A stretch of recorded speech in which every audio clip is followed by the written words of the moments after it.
Dal 18 al 20 settembre, per il secondo anno consecutivo, Padova ospiterà il Salone Mondiale del Turismo delle città e siti UNESCO. World Tourism Expo, unica fiera riconosciuta sia a livello italiano che internazionale dall'Organizzazione delle Nazioni Unite per l'Educazione, la Scienza e la Cultura, si terrà a Palazzo della Ragione, che per 3 giorni ospiterà espositori da diversi paesi, offrendo occasioni di confronto tra operatori di settore sulle questioni della valorizzazione dei patrimoni artistici, paesaggistici e culturali. Abbiamo 125 siti UNESCO che sono presenti, perché oltre i 51 siti italiani abbiamo anche siti UNESCO provenienti da Spagna, Croazia, Giordania, Belgio, Germania, Austria, quindi una panoramica abbastanza complessa e abbastanza significativa dei siti UNESCO mondiali, oltre il 10% dei siti UNESCO mondiali.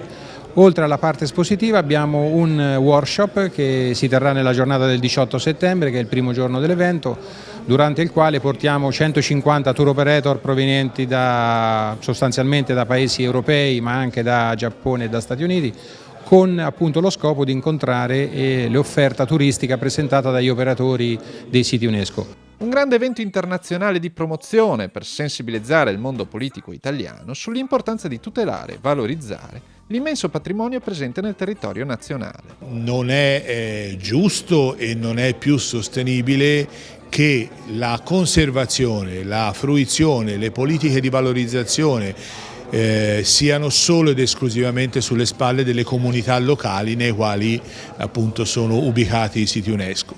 E quindi noi ci attendiamo anche una rinascita forte di attenzione, di politiche nazionali, di sostegno e quindi anche di risorse e di normative, perché questi luoghi possano sviluppare appieno il messaggio culturale che portano con sé. Per il secondo anno consecutivo World Tourism Expo trova nel Veneto un partner ideale. La regione più turistica d'Italia, che fa di questa economia la sua prima industria, vanta ben 5 siti UNESCO nel suo territorio. Le città di Venezia, Verona e Vicenza con le ville palladiane, le Dolomiti e l'Orto Botanico di Padova. Per noi è un evento molto importante, mette in rete quelle che sono anche professionalità e eccellenze proprio in questo ambiente, in questa materia, che per noi è fondamentale.